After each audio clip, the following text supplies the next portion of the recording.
soon. She's running a little bit late today, but I wanted to let everybody in just to let you know we are going to be starting real soon. But for now, it's great to see everybody. Reza, what's up? Sunder, hey. Chad, what's good? Good to see everybody's face. Let's see. Good to go. Alrighty. Yeah, guys, Jhana's running a little bit late today, but she will be here very soon. I just want to let you guys know that we'll be starting soon. So, Hermano, good to see you, bro. Alrighty, guys. Let's see where Jhana's at. She just messaged us saying that she's running a little bit behind, but it's all good. Okay, let's see. Hey, Kai. Yeah, what is up, Celia? Hey, sorry, I'm driving. This is a 3-part series, and the other 2 parts are posted? They are posted, yes. Amazing, amazing. Have you had a good turnout for all of them? Pretty solid. Yeah, pretty solid. Fantastic. All right, so to double check, thanks. 100%. Yeah, stay safe while driving, okay? Thanks. 100%. So yeah, guys, while we're waiting for Jhana, I just asked me, when's Kai's communication workshop part 2? I'm happy to do a little bit of that now if anyone has a communication question until Jhana comes in. So if anyone has a question regarding communication, I'm happy to answer that for you. So please just raise your hand and I will bring you up to ask that question. But for now, I'm going to mute everybody. And there we go. And then if you have a question, I will bring you right up. So let's see. Here we go. Give me a sec. All right, I'm going to unmute Athen. For those of you who don't know me, my name is Kai. I am the head of community here at the School of Mentors. It was actually made in China, but the quality's good. Don't worry, we're chilling. I came to the States when I was 6 years old, graduated from UCLA with a degree in communications and a minor in entrepreneurship. And that is me. I got a little fun fact. I love to sing as well. Maybe I could give you all a little concert while we wait for Jhana. Anyone can put a song request. First come, first serve if I know the song. And then, yeah, we'll see when Jhana gets in here. All right, just gonna keep letting everybody in. Trying to think of a new communication question, but I don't have one yet. Just working on the same. All right, all good. No worries, Sarm, great to see you, bro. Good chat yesterday. Alrighty. Jhana, where you at? Where are you at? For any Adele. Yeah, brother. I got some Adele. Let's see. When the rain is blowing in your face and the whole world on your case, I could offer you a warm embrace. All right, Jhana's here. Awesome. Finally. Alrighty, here we go, guys. All right. Here we go. Jhana, what is up? Great to see you. My sincere apologies, everyone. I am so sorry to be late. You guys know when you're on a sales call and they get really quiet because you know they're thinking about it and they're about to close and you have to just like shut up and let them take 5 fucking minutes to think about it. Yeah, my apologies, everybody. But here I am. It's great to see you all. Now you are chilling. Guys, we got a super special mentor here today. Her name is Miss Jhana Lee. Can we all give her a warm welcome in the chat? Jhana is currently a 7-figure entrepreneur that runs a company called Spyglass Ops, where she empowers founders to optimize their operations, build high-performing teams, and regain time, freedom, and peace of mind. She was the chief operations officer at Agency Lab, run by our former mentor, Joel Kaplan. And Jhana, you were one of my favorite mentors that we had on. She's super professional, thorough, and she'll tell it like it is with compassion and honesty. Also, Jhana, fun fact, your hiring and systems workshops were the only ones that were of such a high caliber that we decided to include them in the classroom with your own module. Others are still in the vault. So guys, without further ado, let's give a warm welcome to Jhana, and she's going to be running us through operations today. Thanks, guys. I appreciate the warm welcome, dude. It's great to see everyone. Thank you for all the welcome in the chat. I really appreciate it. Guys, what I appreciate more than anything is to see cameras on. It makes me feel like I'm not talking to the big black void. So anybody who's able to safely, if you turn your camera on, and my goal always, especially because we all know that operations is just not the sexiest topic out there, is that we make this as engaging as possible, which means that real-time Q&A, anything that I'm going through today that is confusing, unclear, go ahead, drop a question in the chat. Kai, if I could get an eye on the chat so I don't miss any questions. And my goal is to make this as value add for the people who took time out of their day to show up live and not just catch the replay. So anything and everything, guys, operations, that's what we are here to talk about today, starting with what the hell is operations. So we're going to dive into that. But before I do, I just want to be clear, like we're going to cover what ops is, we're going to cover what ops isn't. And if there are real-time questions that are facing you and facing your business right now that you could use some expert support on, I want to take the time and we'll have plenty of time at the end of this for Q&A to make sure that you guys are walking away with actionable tactical value. Does that work? Is that a deal? Gorgeous. Thank you for all the cameras on. Y'all look gorgeous. Let's do it. All right, everybody. So I am going to go ahead, share my screen, and you guys tell me if you can see this. Good? I can see that. Can everyone else see that? If you can see it, please give us a thumbs up. Good to go. Gorgeous. Thanks, everyone. All right, let's do it, shall we? So operations, why the hell would I want to learn about that? I get it. I so fully appreciate and get it. This is not a sexy word. It's not. But do you know what is? Sexy words. And these are the things that I hear clients tell me all the time. I very rarely have entrepreneurs come to me and be like, I really want to learn about operations. But what they do come to me and say is, hey, I need to build a high performance team because my team isn't cutting it. And I'm worried that I have a bunch of big players. What they do tell me is, hey, one day I want to sell my business and I want to get the most amount of money possible for that when I do. What they tell me is I want to grow as quickly as possible. I want to have the most profit. I want to have the most impact. And the biggest thing they say is, John, I want more freedom. I'm working so hard in my company. I'm putting in 50, 60, 80-hour weeks. I started this thing because I wanted freedom. And now freedom seems further away than ever. How do I get myself out of this corner? So I share this, guys, because while you may not have ever had the thought, I really would love some operations. You may have had any of these other thoughts. And I am here to tell you that the solution is operations. Operations is how we build the highest performance team. It's how we scale maximum revenue and profit. It's how we get you your time back so that you enjoy personal freedom in your business. And operations is absolutely essential if you ever want to sell your company and get maximum value for it. So that's why, in my opinion and in my world, operations is a very sexy word indeed. Fair? Who am I? No need. Kai just gave me an absolutely awesome introduction. Guys, the long and short of it is I've been doing operations and operations for agencies and online businesses for a very long time. I've worked with hundreds of companies at this point. I've learned a lot. So again, any and all questions that you guys are being faced with in your business right now, I've probably seen it before, and I'm more than happy to take time today to help you plow through that bottleneck so you can continue to grow. More importantly than like all the nice fancy numbers and words and things that I've done, to me, what is so much more important than that is how I get to live my life. I live in Utah, which means that every single second that I'm not in front of the computer, I am outside. skiing, I'm rock climbing, I'm backpacking, I'm whitewater rafting. I took 3 weeks off last minute to go whitewater raft the Grand Canyon. That's 21 days without any cell service, and my team could not get in touch with me if they tried. And what happened? My business was fine. In fact, they built and launched an entire new acquisition machine while I was gone. If you want operations, if you want that life, whatever that means for you, you don't have to be crazy like me and go camping in the desert for 21 days. But is that a vacation you could take with your family and like leave your computer at home, not check Slack every morning or on the beach while you're trying to enjoy time with your loved ones? Is this your ability to close your computer at Friday night and take the weekend to be with your kids? Is this time to pursue hobbies? Is this time to start another business? Whatever version of your life you had in mind for yourself when you first started your company, operations isn't SOPs, it's not systems, guys. It's the vehicle by which you achieve the life that you designed for yourself. And I like to remind myself of that by being my own proof of concept and living a badass life while I grow and scale my own seven-figure business. So if you have any questions about any of that, happy to jam on that too. So this is what we're here for. This is what we're here to learn. This all encompassing term, operations, which means we have to get to the heart of the question, which is what the hell is operations? This is what I want to cover today. What is ops? What is not operations? Very important thing to know. How does operations make me money? A very good question. And then if I'm thinking about bringing in operations into my business, I'm going to hire a person to handle this. When do I do that? What do they look like? How do I do that? We'll wrap with that. Okay. So let's start with the first question. What is operations? And I actually like to answer this question by first talking about what operations is not. Because just so I know in the chat, how many of you have somebody in the operations role right now? You may not call them an operator, but they're doing operations for you. An executive assistant, a project manager, an ops manager, Chad, number one. Anybody else? Drop in the chat, guys, just so I can see. So Hel, Celia, Jerry, Juan. Okay, cool. Matt, Serena, Michelle. Okay, quite a few of us. So here's what I see when I say operations. This is how people treat operators and operations in their business. But none of these things are operations. Operations is not the rebound board, right? The rebound board is the person that everybody chucks balls at all day, and their job is just put it through the net. Not operations. Operations is not the garbage collector. It's not, I'm a visionary, so I go out, move fast, break things, and then their job is to clean it up. Not operations. Operations is not the firefighter. That something just broke, a fire is happening, and therefore it is your job to go fix it. Not operations. Their job is not to be your executive assistant, to take notes in all your meetings and reschedule your meetings. And not operations. And operations is not the everything else. It's not marketing, it's not sales, it's not customer success. Therefore, it must be operations. The reason it's not any of these things, guys, is because none of these have success. There is no success in these roles. There is no success. You're the best firefighter because there will always be another fire. It's an impossible role to be successful at. Everything else, that's not a thing. How do I be successful at everything else? Operations, just like any other role in your business, needs to have a clear definition of success. You need to be able to draw a finish line, paint a finish line onto the sand and say, this is success, run this way. Every single person at your company needs that, because if they don't know what success looks like, how could they possibly achieve it? And so we get in our own way because as founders, we don't really understand what operations is. Therefore, when we bring somebody into that role, we don't really know what to tell them they need to do. They end up being pigeonholed into one of these roles. And then we're like, man, I don't even know what they do all day. How are they driving growth to my business? They're not fighting all of the fires. I still have fires. They aren't successful because we haven't given them a definition of success. Does that make sense? So that's on us. Our job is to know enough about what is operations before we go out and hire this person so that we can actually give them a definition of success to chase towards. And by the way, that is true for every role you bring into your business. So what is operations? Here's my definition. The job of operations is to optimize a company's ROI on its core 4 resources. Those resources are time, energy, money, and human potential. You got 4 to work with, guys. Every single day, you and your team bring to the table time, energy, money, human potential. Those are the only inputs that you have. The job of operations is to maximize the ROI. Get the most out of every hour that you and your team invest into your business, the most out of every calorie of energy that you have, the most amount of every dollar that you spend, the most amount of human potential that exists within you and within your team, AKA efficiency, profitability. These are the things that we can measure operations through. But notice, guys, that nowhere in this definition is the word SOP, system, meeting, automation, data. Those are tools. Those are tools in the tool belt, right? And if operations is a carpenter, then the job of the carpenter is to build me a house, or a contractor, right? Build me a house. How are you gonna build me a house? You're gonna use screwdrivers and nails and hammers. So you can't point to SOPs and say, hey, my operator's doing a great job. Look at all these SOPs. Fantastic. But are they the right SOPs? Around the right processes? Are they actually being used by the right people? I don't know. Not until you can point at the SOP and tell me how it's saving you time, energy, money, or human potential. Right? This is the problem I see with operations, is that we get these operators that just build all this stuff. So much red tape, so many systems, so many automations, so many meetings.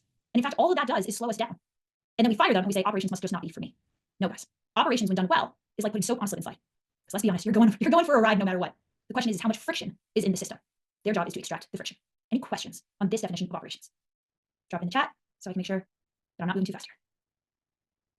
Great. So nice, Jhana. Got it. But how does it make me money? This is such a valid question, because why the hell would you literally do anything at all if it didn't make you money? We need to understand this so that we need to understand at what point is it ROI positive for me to invest into operations for my business? When and how am I going to get that money back, right? So the metaphor I like to use for this, you guys are all seeing the massive graphic design skills that I bring to the table. Thank you very much. Is think about your business as a bucket, right? Sales and marketing is piping water into your bucket. That's money. And the job is to grow the water line within the bucket. That's more money. That's revenue. That's profit, right? The challenge is every pipe and every bucket have gaps and cracks and holes. Every single one. And the bigger the bucket becomes, the more water gets dumped into that bucket, the bigger the cracks, the bigger the gaps, the bigger the holes. So when you're small and your bucket is small, there's plenty of leakage. The problem is that it just doesn't cost you very much because the gaps are small, the cracks are small. But then as we grow and as our bucket grows, the cost of that leak increases, and it increases exponentially. Where before we had an inefficient meeting with 2 people on it and it wasted an hour a week. Cool, we wasted 2 hours a week. That's not a big deal. But now I have 15 people on my team, 20 people on my team. I'm wasting a collective 20 hours a week that I'm paying for my team to sit there and have a garbage meeting. And if I was to add up how much that's costing me, it becomes tens of thousands, if not sometimes hundreds of thousands of dollars over the course of a year. So your bucket grows, your gaps grow, and they become more expensive as they do. Very simply, how do operations make me money? The job of operations is to find and close the gaps. Your job is to be keeping an eye on water flowing into the bucket. Sales, marketing, revenue, growth. That's where your focus needs to be. But because your focus is there, it means your focus is not on the cracks and the gaps and the holes. Someone's focus needs to be there because those cracks are starting to cost you money. And the only question you need to answer is, at what point is the cost of all of this leakage exceeding the $5K a month I would have to spend to bring in an operator to fix these things for me? Does that make sense? Cool. Do you use automations? Absolutely, Dan. Automations are one of the tools in the tool belt that an operator will use. Are they the best? Always? No, not always. So a good operator needs to know, when do I automate? When do I delegate? When do I streamline this? How do I use automations? How do I use AI? When is it not the right fit to use AI? That's the job of the operator to know, based off of how do I close this gap as effectively as possible. To really bring this home, I want to bring it back to the numbers. So I'm going to give you an example here of a concept called the aggregation of marginal gains, which sounds very fancy, but it's actually pretty simple. And this one exercise, I had a mentor who watched me through this. And when I heard this, it like freaking clicked for me that this is what operations does. This is our job. So this is a hypothetical sales funnel, right? You guys all probably have a sales funnel like this. You have people you have leads, they're booking intros, then your team is taking those intros, then they're scheduling demos, then they're taking those demos, and then some percentage of those people are closing into sales, right? Standard sales funnel. Most of you guys are like, give me a nod or give me a thumbs up in the chat if you have a sales funnel that looks like this. Okay, gorgeous. So this is a hypothetical month of a hypothetical business with this sales funnel. Let's say that right now you got 100 intros being booked. Let's say that 70% of those intros actually get taken, meaning you have a 70% show up rate. Let's say 45% of those become demos, 35 of those are taken, 6 of those become closes. These are just the conversion rates at each stage of the funnel. With me so far? Sorry, I'll try and keep the math to a minimum, but I just saw somebody nod, so I think we're okay. Okay, so this is where operations comes in, right? Let's say that I could come up with an automation, or I could come up with a follow-up sequence that would increase the number of booked intros by like something totally reasonable, like 5%, right? I could probably do that. I could come up with a system. I could better train the team. I could figure out how to create a 5% increase in the number of booked intros. Okay, beautiful. So we just went from 100 intros to 105. Now watch what happens. Let's say I do the same thing for intros taken. I set an automation so that we've got a tighter follow-up sequence. I send case studies to the clients before they hop on a call. I do all these things and I find 4% gain. Let's increase our intros taken by 4%. What's interesting about this is that if we were to add up 5 and 4, we would get a 9% overall gain. But that's not actually what happens, because we're not taking a 4% increase on 100 book demos. We're taking a 4% increase on top of the 5% increase that already happened. 105 intros, sorry. So when we stack these gains together, we don't actually get 9%, we get an 11% overall increase. If I was to keep going, let's say I find a 5% increase in your demo scheduled and a 6% increase in your demos taken, and let's say we do something crazy, like we like double down on sales training, I improve your hiring funnel so you get better closers in the role, I restructure their compensation. Let's say I find like an 8% increase in sales. What happens to the overall gains out of the system? We're talking about tiny marginal improvements. If I was to add those all up, it would be 28%. But because of the aggregation of marginal gains, because of this mathematical principle, what we get is 89% net increase to the business. If I was to plug in an average LTV of, let's say, $10,000, it's the difference between $60,000 closed and 115. Not through anything crazy, not through some new offer, not through some new ad strategy, not through any of the amazing things that you guys are focused on how to create more money, but through tiny marginal gains. Did I just make you 55K? You're welcome. And by the way, those are for leads that you've already paid for. It costs you nothing. It costs you nothing to get the extra 55K out of this exact same funnel. 100% of that money drops to the bottom line in the form of profit. This is how operations makes you money. Those little gaps, those little cracks individually are very small. That inefficient meeting is annoying, but it's not that annoying. That team member that left for reasons that could have been avoided, it's expensive, but it's not that expensive. But when you stack up aggregation of marginal gains across your entire business, guys, this is 5 touch points. There are thousands of touch points in your business right now. And every single one of those could be improved by 3%, 4%, 5%. These are the gaps. These are the cracks in the bucket. And to have somebody going in, finding them and closing them stacks to astronomical levels because of the aggregation of marginal gains. So again, it's not your job to be focused on this. But right now, there might be $55,000 leaking out of your sales funnel that you don't even know about. Your job is to go figure out the next offer that's going to bring $500,000 into your business over the next few months. But there's still $55K that's leaking out right now that could be money in your pocket. Profit in your pocket. Leads that are already generated that you don't have to pay a second more for. This is how operations makes you money. Do you guys have any questions about how this works? Benzie, you have some questions about this. Go ahead on YouTube. Let's talk about it. Because if you're confused, I'm sure other people are confused. What are your questions? If you're feeling brave. You can hear me? Yes, I can hear you. Okay, I had to find the unmute button. Sorry. You're good. So I love the conversion table. However, I'm not really familiar with the conversion table because this is like my first time seeing it. So I wanted to know if there was anyone, or if you could break it down, because you're very passionate about it. But for someone that's just seeing this, it's a bit fast to understand. Okay. So if you could break it down kind of in kindergarten language a little bit, where I'm just speaking for my behalf, but for anybody else, just because I see the benefits in the system and I would like to be able to use it. I really appreciate that. I super appreciate you vocalizing that, because I'm sure there's other people on the call who are feeling exactly the same way. So thank you for being brave. Yes, in layman's terms, guys, right now, because your business is not perfectly efficient, you are losing money. You're spending your time on the wrong things. That is costing you money. You're spending your energy on the wrong things. That's costing you money. Your team is spending their time and their energy on the wrong things, and that is costing you money. You're spending your money on the wrong things, and that is costing you money. Not in any big or obvious way. If it was big and obvious, you would have already caught it. But in small, little ways, you're wasting an hour here and a morning there, and your team has a bad meeting over here that costs you just a little bit of time. These are the cracks and the gaps in your bucket. It's not your job to know what these cracks are, to go find them and to close them. Your job is to focus on bringing more water into the bucket, make more money. But you're putting so much effort into pouring all of this water into your bucket, only to have that water turn around and leak out. Operations makes your business money by finding the cracks and closing them, so that all the money you're working so hard to pipe into your bucket actually stays there. Help me help you, Benzie. Is that clear? Where do you need additional clarification? Okay, for a second I couldn't unmute. Okay, so yes, I'm very clear. So I hear a lot of metaphors with the bucket and the water. And for me, just being honest, this is my truth. Please. I'm very authentic to stuff. But I just want some clarity on, as far as like the water. So the water reference, are you referring to the 4 core principles, the time, the energy? No, what are we referring? Great question. Yes, I would think of the water as revenue. Very simply, the water, it's money, right? It's money coming into your business, and then it's money leaving your business. Okay, and bucket? And the bucket is your business. How much of the money that you're generating actually stays in the bucket in the form of profit? Okay, now it's resonating. Now it's me. Right. Thank you so much, Benzie. Guys, sometimes I move too fast or I'm too deep in this stuff that I lose sight of it. So I really appreciate you slowing me down. And then I have one more thing. So it was where my disconnect was. I want to learn how to use the margins gains, that one. So that's where my question was. So I just basically wanted to know, like, the structure of it. I don't have it. I'm not looking at it right now, but just how you were able to put in the percentages and see how it makes that big difference. I like looking and playing with numbers, but it's like, realistically, if we could do that, I want to know what you just did, so that way I can. Great question. Thank you. So guys, and I'm happy to share this tool with you if this is helpful to anybody. It's in the slides. What I would recommend if you want to play with this is go in and put in your real numbers. So go to last month, go to January. How many leads, booked calls were on your calendar? How many of those calls showed up? How many of those calls moved forward into a demo call, or like your second call if you have a 2-call close? How many of those calls showed up? And then how many of those people actually became paying clients? Put in your actual numbers. This will generate, all this is doing, Benzie, is it's just automatically generating the conversion rate at each point, right? 70 divided by 100 is a 70% show up rate. And then you get to play with what would marginal increases do to my bottom line. If I found 5%, 4%, 3%, 2%, you guys get to play with these numbers. And it will show you, here's how much money is actively leaking out of your sales funnel right now. The only other number that you'll have to change is this one right here. This is lifetime value. What is one client worth to you? Right? You guys could plug in your literal numbers and you could see what would a 30% or 90% gain in my sales efficiency look like. Because again, all of these are leakage points. In our bucket metaphor, 70% means that there's 30% of intros that were booked that didn't actually show up. That's leakage. 45 of those moved forward. That's leakage, right?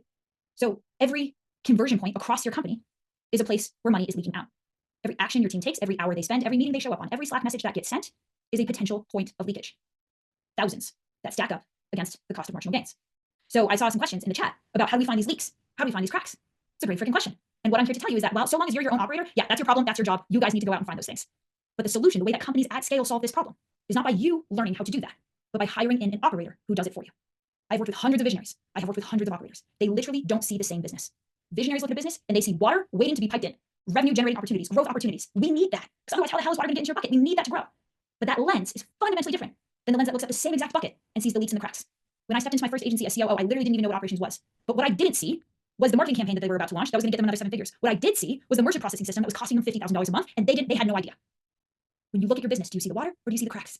Two completely different lenses, two completely different skill sets. If you want the most profit in your company, don't put the pressure on yourself to somehow magically be both. Focus where you need to focus, which is how do I get more money into this bucket? And let your operator focus where they need to focus, which is how do I close as many cracks and gaps as possible?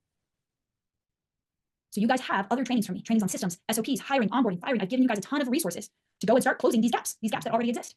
If you need to know how to do that, that resource is available to you. But what I want you to hear in today's presentation is the understanding that at some point, it actually is ROI positive for you to let somebody else focus on the cracks so you can focus just only entirely on how do I get more water into this bucket, more money, more growth. Slow me down if this is not making sense. This is probably the single most important point I can communicate to you guys today. Yes, Benzie.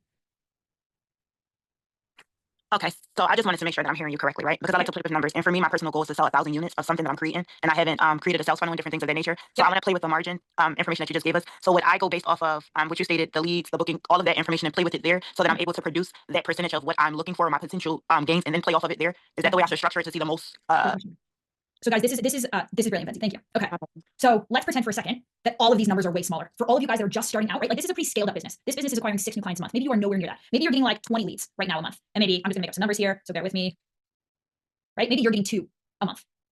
Okay. So when we have this exact sales funnel, but dialed down, the potential ROI of really, really tight operations shrinks from, what was it, 55K to now 15K, right? Your cracks are smaller because your bucket is smaller. So Benzie, if you're just starting out, you don't have a sales funnel yet. My invitation to you is do not focus on the marginal gains. Because the marginal gains are going to be like $100, $500, $1,000. Your time is so much better spent focusing on how do I get the next $10,000 into the bucket. But the bigger your company becomes, the bigger the bucket, the bigger the pipeline, the bigger the cracks, the more expensive they become. So it's not a matter of if I invest in operations, it's when. I should invest in operations when the size of my cracks are costing me so much money that it's ROI positive for me to do something about that. At the beginning, it's not costing you enough money. It's just not. That's totally fine. Don't focus on operations. Don't build SOPs. Don't build systems. Just focus on how do I get more water into the bucket. More sales, more marketing. That's all that matters when you're small. But I'm sharing this information with you now so that 6 months from now, 12 months from now, when you've grown, when you've started to scale, when you've noticed that your time is being spent less efficiently, that leads are disappearing out of your pipeline because you don't have a system to track them, that your team is dropping the ball because you don't have systems to track that. Those are the marginal gains. Those are the leaks. And you're going to remember this and you're going to be like, maybe it's time for me to start getting someone in to focus on closing those gaps. Because before they weren't costing me enough money to be worth it. But now they are costing me more and more money every day. Really important concept. Does that make sense, guys? I love that, Jhana. And Dan asked a very pertinent question on this point. At what stage do you recommend hiring an operator? When is the right time? At what company size? What size should the bucket be? Yes, such a good question. I think I promised that I was going to answer that for you guys. When and how should I make my first ops hire? So we will get to that, Dan. That's where this all ends. Awesome. Awesome. Gorgeous. Very good. Anything else, guys, before we move on past marginal gains and our bucket metaphor? Already, you know more about operations than 99% of entrepreneurs. My point in telling you this is so that you can determine when is the best time, because the thing that I see consistently is people waiting way too long. Why do they wait way too long? Because they're so focused on piping water in that they literally don't see and lose sight of all the water leaking out. They wait too long because we're literally just not aware of it when all of our focus is up here. But that doesn't mean the leakage doesn't exist, right? That first agency, their merchant processor was costing them $50,000 a month. Just because they didn't see it doesn't mean it didn't exist. So be aware that as your bucket grows, the cracks are growing. At what size should you bring this person in? When the cost of the collective time, energy, money, and human potential that's leaking out of your bucket exceeds the cost of your operator's salary, right? If I pay an operator $5,000 a month, but then they find me $10,000 a month marginal gains, is that ROI positive? Yes, it is. That's not a very good answer because we don't actually know how much is leaking out, right? We just determined that. So what are some other telltale signs that you can look at? First off, you need to have your acquisition dialed. Don't worry about SOPs and systems if you can't market and sell new clients. Efficiency doesn't matter if we don't have a bucket because we went out of business because we couldn't sell enough people, right? at early stages, 0 to 10K, 0 to 20K a month, really the only thing that matters is marketing and sales. Do not worry about operations yet. Once you have marketing and sales, generating consistent new clients, and every month you're consistently acquiring 1, 2, 3 new clients, then maybe we can start looking at product, which is how do I fulfill for those clients? How do I actually do the thing that I promised them I'm going to do? And how do I do it well enough that they don't charge back, refund, or leave after 30 days? That's what gets you from 20K to about 50K a month. And now the question becomes, great, I can consistently acquire clients and I can actually deliver on what I said I was going to do. Now the question is, how do I do it more, better, faster? How do I do it through a team instead of me having to show up and answer every client question and fix every client flyer and turn on every client ad? And that's when operations steps onto the field. That's when you should think about hiring this person. That doesn't mean that you don't need SOPs and systems a little bit when you're smaller than 50K. But the reality is, guys, is that the cracks in the bucket just aren't big enough to justify the investment of a hire. Generally, I recommend, and this is, I know there's a lot of agencies in this room, so it'll depend on the model, but generally I recommend starting to think about your first ops hire somewhere between 50 to 75K per month. Questions about that? Does that answer your question, Dan? 50 to 75K per month. As a general rule of thumb. Does anybody have questions around, hey, I'm not sure if it's the right time for me for these reasons? Okay. We didn't make our first ops hire after 200K per month, and I regret it. Celia, tell me why you regret it, just to share the cautionary tale, if you don't mind, if you don't mind. Hey there. Well, I realize now that it shouldn't have been me, and it should have been my husband, and it should have been our regional manager doing the things that our ops folks were doing. Yeah. So our business is growing, and we were just operating like we were operating in the past, and that didn't work. And it wasn't until we hired someone with an ops background that we realized, oh wow, my life could have been so much easier. I could have been much more effective. My clients could have been happier. So here we are. I regret it. So for those of you that are at that stage, like kind of close, budget yourself and look at it well and make that hire for yourself. It's going to make all the difference in your business, and it's also going to make the balance of your life and work much better. Yes. Thank you, Celia. I really appreciate you sharing that. Guys, those are the stories that I hear from our clients all the time, right? We get in an operator and they're like, holy shit, I went from working 80 hours a week to 4. Telling me I could have been doing this 6 months ago? Holy shit, I went from all of the fires all of the time to now I haven't talked to a client in weeks. You're telling me that could have been my life this whole time? I share this information with you so that it's on your radar early. Half of you should not go out and hire an operator. That's not the takeaway of today's call. But the takeaway is that these things that like we look at and people are like, yeah, dude, that's just the way it is. Hustle, grind, just keep working. No, they're optional. They're entirely optional. You don't have to work 80 hours a week. You don't have to be running around your business like a chicken with its head cut off, compensating for an underperforming team and constantly dropped balls. Client fires all the time don't have to happen. That's optional. All of that is just a leakage. It's a leakage of time. It's a leakage of energy. It's a leakage of money. Time that could be spent with your family or on vacation. Energy that could be spent doing what lights you up, starting another business, or just spending time with your kids. That is leakage. It's not your job to find and fix the leakage, but it is somebody's job. Your job is to just recognize the signs and bring that person in before we got into 200K per month. And I didn't realize that my life could have been so much better for the last 3 years. Fair? That's amazing, Jhana. I love Cool. that. Does that resonate, guys? So the next big question that gets asked is, well, what would my operator even be doing? Right? Like I get it, but like I'm looking at my business and it seems fine. We're running fine. We're doing fine. I don't need this person because what would they even be doing every day? Right? So tactically, again, totally fair question. We can like hypothetically understand marginal gains, but until you can show me dollars leaking out of my business, I don't quite believe you. What will this person be doing? So what I want to walk you guys through is a kind of timeline of operations up to 7 figures. These are the things that you or your operator should be working on, focused on building as your company grows through that. Does that work? Before we get there, I have a couple of questions here in the chat. Where do you find operators? What do you look for in them? I believe, I have covered that in my hiring module. So that's now in the curriculum. Kai, maybe if you can drop a link to that. But I gave you guys my entire step-by-step hiring process. So that should answer your question in terms of how to hire them. If you want to just skip the nonsense and have us do it for you, we can help you with that as well. How about an operator who works for us part-time, like a couple of hours? Can you do this by hiring early and paying him part-time? Yes. Fractional COOs, that's a thing for sure. Part-time operations, it's like part-time anything. Like we've only got so many cracks in this bucket, so I only need so much time for you to go find them and close them. Yeah, that's reasonable. The hard part with it is generally the operators who are good enough to have now gone freelance and be fractional COOs are pretty expensive. So that's what you need to balance. Is like I'm paying top dollar for a really good person for 10 hours a week, or could I find 40 hours a week for somebody less good and it would cost me less overall and they would still get a good job done? Yeah, William, you have a question about that? Hello, can you hear me? Yes, we can hear you. Oh, my question is, what are the common leakage? I saw one example you are putting on is the bucket of the low conversion rate. Let's say Yes. I make 100 calls, but actually only 5% interested. So what are the other things that you guys can look for in your business to identify leakage? Is that correct? Here's the most common signs that you'll see. Number one, a lot of dropped balls. Think about drop balls as this, right? If that ball hadn't dropped, how much time and energy would I have saved and been able to spend on marketing, sales, and driving revenue into my business? So if I'm only spending an hour a week on drop balls, not too bad. If I'm spending 20 hours a week picking up drop balls, putting out client fires, that's leakage. That's time and energy leaking out of my business that could have been spent marketing, selling, closing more clients, bringing more revenue into the business. Right? So drop balls are a big one. Client fires are a big one. Slack is a great indicator here. Are you spending all of your time on Slack answering, oh God, I was talking to a client. He sends something like 200 Slack messages a day. I send 11. Slack will actually tell you, you can look at the analytics. So the time that I saved not sending 190 Slack messages is time that I get to spend with friends, family, traveling, enjoying myself, or growing my business. That's leakage, right? Client churn is leakage. Team churn is leakage, right? So if you're hiring people and then they're turning around, they're quitting. Or if you're hiring them and then you have to put somehow even more work on your plate because now you have to like manage them, do their job for them, and then call them out when they don't do it well enough. That's leakage. A quick question. What means drop the balls? Drop balls. Drop balls are, hey, did we invoice this client because I haven't seen their payment come through? Oh no, we forgot about that. That's a drop ball, right? A drop ball is, oh shit, I was supposed to follow up with that lead and I didn't, and now they're ghosting me and I didn't close them. Drop ball is we were supposed to onboard that client. Where's that client at? I haven't heard anything from them in 2 weeks. Oh shit, we forgot. Those are drop balls. All right. Thank you, William. Really good questions, guys. We can spend as much time on this as we need because this is the most important part. Yes, Ariel? How do I say your name? You just raised your hand. You're muted. Yes, can you hear me now? Yep, got you.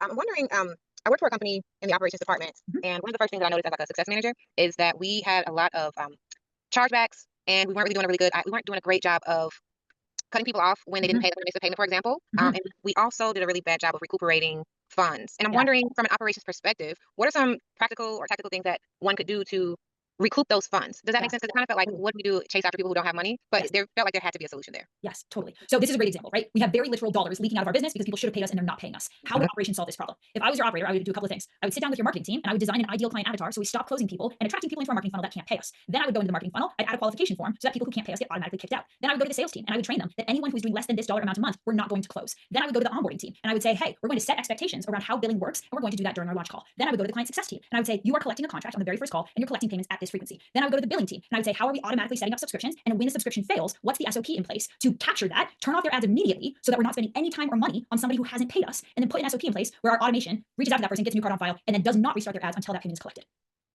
Just off the top of my head, right? That's perfect problem solving. Just a comment. I think that a lot of CEOs have to understand that leakages come from other areas of the business. So even though it's a chargeback, you have to look at those sales, marketing, billing, and that. But Yes. what you just said empowers me to now say, no, these are the areas I think we should look at, and this is why I think we should look at that. Because it's all about operations having to convince the CEO that we Yes. have to look at the sales and marketing and other areas. Thank you so much. You're very welcome. Thank you for that example. Guys, I always say that your departments in your business are verticals. Marketing, sales, product, client success, these are verticals. Operations job is to be horizontal. The most amount of dropped balls happen in the in-between space. The handoff from marketing to sales, the handoff from sales to onboarding, onboarding to client success. That's where all the fires happen. That's where all the clients get lost. That's where all the leakage takes place. Operations job is to be the bridge and the safety net so that clients can move through the client journey seamlessly, so that the right expectations are being set on the sales call and then actually delivered in their client success journey, right? All of those, like those 5 things that I just rattled off are all points of leakage. If I was to close all those marginal gains, how much more money would we collect every single month? $10,000, $20,000, $50,000? I don't know. Depends on how many chargebacks you're getting, right? But the more clients you have, the more chargebacks you get, the higher the ROI of having somebody whose entire job is to do what I just did. And if all of the things that I just rattled off are like, oh, that's a pretty good idea, I've never thought about that before, that's because it's not your job. It's not your job to think that way. It's not your job to look at the leakage in your business. It's your operator's job. But I promise you, if I was to do that same rattle off for an operator, they'd be like, yeah, that makes perfect sense. I saw that and I was trying to tell my CEO about that 3 months ago. Can you tell him, please? They see a different version of your business than you do. It's okay. It actually means it's working. Carlos, you have a question? Carlos, go ahead, brother. Hello. Hi. Hey, so I just joined this community not too long ago. Just a quick question. So I'm still new to entrepreneurship and I'm still trying to find like some focus. So I got like 3 different things that I got going on. But I've noticed a pattern in all of them is I do have like major like leakage in like everything. And I'm trying to see maybe if you could help me find out maybe like what that beginner leakage is. So like I would say one example, I also have like a school page that I do for like fitness because I'm in the military, but I'm getting out pretty soon. But I have like a page where I teach people kind of like the exercises that we do and things like that. Yeah. And I've noticed that people will they'll go to my landing page and then they'll go to my school page and then it's like they won't like sign up, I guess, Yep. or something to school. Yep. Like, okay. Yeah. So I can tell you right now, Carlos, where your single biggest point of leakage is, and it's not in the conversion rate on your landing page. It's that you're trying to build 3 businesses at once. Right? Leakage, guys. What are our 2 resources? Time and energy. Your resource, your scarcest, most valuable resource as a founder, as an entrepreneur, is your time and your energy. Am I spending that time on energy chasing 3 rabbits or 1? Rowing in 3 directions or 1? Trying to scale 3 businesses or 1? Identify 3, like if there's 100 variables in every single business, am I trying to solve for 300 variables or 100 variables? Your focus is the single greatest resource that you have. What does Hermosi always say? For the first $1 million, 1 channel, 1 offer. Why do you think he drills that so hard? It's because we keep launching shit, because we keep thinking that just by launching something new, that's what's gonna make us money. But then we end up scattered so thin, so diluted, our energy and our time is spread in so many directions that we actually accomplish nothing. So if you were to just pick one thing, then all of your time and energy gets to be spent on, all right, now how do I fix my landing page conversion problem? And now you've got 100% of your time and energy to bring to bear on that problem. And you've got so many better people than me in this community, Carlos, to tell you how to like conversion rate, landing page optimization. I don't know about that shit, right? But I can tell you that your time and energy spread in 3 directions is hurting you more than any possible conversion rate issue right now. Cool, Donnie, you got something on that. That lot of hands just went up. Yeah, I like to be a little controversial with it. Donnie, what do we got? Yes. Can you hear me? Yep, we got you. Yeah. So I'm the visionary. Yes, you are. But I've learned over the years that I had to get into operations of a business, and I'll be honest, it's kind of intimidating. I've been like mulling over or been dragging it along for the longest about creating SOPs because for me, it's like an art project. Does that make sense? As being a visionary, and I want to make sure I create the perfect, not even just sales funnel, but the perfect process. But I also want to leave it in operations hands. I think the only thing that I'm concerned about leaving in operations hands is not knowing like the process myself. Does that make sense? And I don't. And similar to what you were saying, I don't want to start 3 or 4 businesses because each business has a different business model and each business has a different operation. But I think I'm to the point now trying to figure out which operation because for example, my wife and I we're in real estate, but for the past couple of years I've been doing landscaping, and now I'm seeing the works that I do in education is valuable as well. But I'm just trying to figure, okay, where do I want to spend? Can I combine these together, or where do I want to spend most of my time at regarding obviously the businesses, and how long do I have to spend with the business to be able to scale it, where I can potentially sell it, and not necessarily have to always be involved? Does that make sense? Yeah, there's like 4 questions in one there, but I'll do my best here, Donnie. So first thing is, permission slip is once your company gets big enough, you don't have to know how to build the operations, right? Part of the stress of this call, guys, might be like, man, I don't know how to do any of that shit. And what I'm telling you is that's okay. You don't have to know. You just have to get big enough until you can hire the person who knows, right? Who can build the SOP, who can build the system, who can build the hiring funnel, who can build the client retention process and client happiness journey, right? It's a different skill set, it's a different lens. Do yourself the favor of not like dragging yourself through the mud of learning how to build an SOP, because that's the worst thing you can ever imagine and you really don't want to do it. And instead just go find the person who fucking loves building SOPs and does it for fun. Somebody asked me in the chat, how do you measure ROI on energy? Great question. I don't think there's a perfect way to do it, but I like to do it in my internal give a damn and fulfillment meter. Am I excited and happy to show up to work every day? I really am, guys. I'm fucking thrilled every fucking day. I had 8 calls on my calendar yesterday and I loved every single one of them. Or are you showing up, dragging your feet, hating it, dreading the next client fire, dreading the next team question? That's data. All that is data that you're not spending your energy on the things that light you up. And the cool thing about energy is that if I spend my energy on the things that I love, the things that fulfill me, the things that light me up, do you know what's gonna happen? I'm gonna make a shitload more money. Then if I spend that same amount of energy on the things that drive me crazy, drag me down, drain the life out of me, and make me not want to show up and do it again tomorrow. Same amount of energy, finite resource here. We only have so much to go around. Am I getting an ROI on my energy, positive or negative? So I check in with myself. I literally do an energy audit on a regular basis. I'll do it monthly, I'll do it quarterly. I just did this with my marketing. There's a whole bunch of marketing shit happening in my company right now, and I am recondoing that shit. It does not spark joy. I'm getting rid of it. Why would I spend my energy on the things that drag me down when I could spend it on the things that light me up and are gonna make me way more money? That's ROI on energy. Does that make sense? It's not a perfect. That makes sense. No, I've heard it before. It makes sense. I'm just so scared of the fact, but it's like I want to learn, but I don't want to be involved. Does that make sense? Like I want to know, but I want to be involved with. Because data is just what stage of growth you in, right? When you're small and you don't have enough money to hire an operator, but you have to have a system. Sure, watch a YouTube video, watch one of my modules. I did a whole systems breakdown for you guys. Learn how to build the system, build the system. You're not gonna love it. It's not gonna be great. It's gonna take a Sunday morning. You're gonna knock it out. It's gonna be fine. But that's different than saying, I have to learn this because this is my job. I have to learn this because I'm a founder. I have to learn this because this is what my business needs. No, you have to learn this because you can't afford not to. It's not your job as a visionary to somehow also magically become a great operator. That is just a constraint that you have to live with because we're bootstrap startup owners and we have no money, and so we have no choice. This is helpful. Thank you. What? Cool. Who have I not heard from yet? Joanna. You're muted, Joanna. Joanna, go ahead and unmute yourself. Got it. Hello. Hi. Thank you for the call. I just have a question. Do you have a measurement that you use based on money that comes in, or is it profit that comes in as the amount of operators that you hire?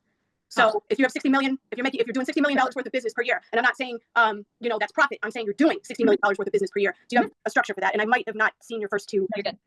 That's not how I would think about it, Joanna, right? Especially in the world of like AI, you could be doing $60 million a year with like a team of 1,000 AI agents and like one human operator, right? If you're in a deeply service-based business where you're doing landscaping, that's not going to work. So it's not a clear metric that way. It totally depends on the business model. What instead I would be asking is, where is the leakage happening in my business? And do I have an operator who is specifically focused on closing those gaps? If not, it's costing me money, especially at 60 million. If you have additional questions on that, Joanna, like that's a terrible answer. I would just say like, reach out to me. I'm happy to dig deeper into your business because when we talk about 60 million, the complexity and the scope just goes way up and we can spend the rest of this call and it wouldn't be relevant for anybody else. So go ahead, reach out to me and we can dig a little bit deeper into that. By the way, guys, if you want to connect with me on any of this, Thanks, drop my Instagram in the chat. I'm unfortunately not in the school community super diligently. So the best way would just be to connect with me on Instagram and DM me. So I'm gonna drop that right now.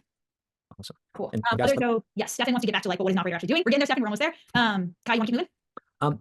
No, I just wanted to kind of recap everyone. John is basically recommending everybody stay within their own zone of genius, where you're happiest, where you're the most productive, and then allow a professional operator to come in and take it all off your hand. That's the end goal of the business anyway, or at least personally, a more attractive option than me doing everything. I think it'd be better to be like, hey, I'm doing what I love. I'm going hiking. I'm working 4 hours a week as opposed to 80 hours a week trying to do everything plus operations. So that does resonate, John. I appreciate that. And then to recap for everybody, here are my thoughts real quick. I think there's only 2 key questions for hiring an operator. What results does this operator need to deliver for this to be ROI positive for me? And then can this particular operator deliver these results? And if both of those are fulfilled and I can afford it, then hire an operator. But yeah, back to you, John. Love that. Thank you, Kai. That's fantastic. Okay, guys, we're gonna lightning round these last 3 questions, and then I promise I'm gonna tell you what operators actually do to make this happen. William, what do we got?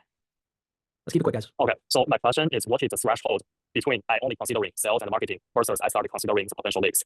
Sorry, you're gonna have to say that one more time for me, William. What? He's basically saying, when should I hire an operator? Okay. What is the threshold of the amount of money that I'm making? So I would say, depending on the model, but rough rule of thumb, 50 to 75K per month in general. If you have a really operationally complex business, it might have to be earlier than that. If you've got an AI business that's running on autopilot, you can wait later. But in general, 50 to 75K is when you start thinking about it.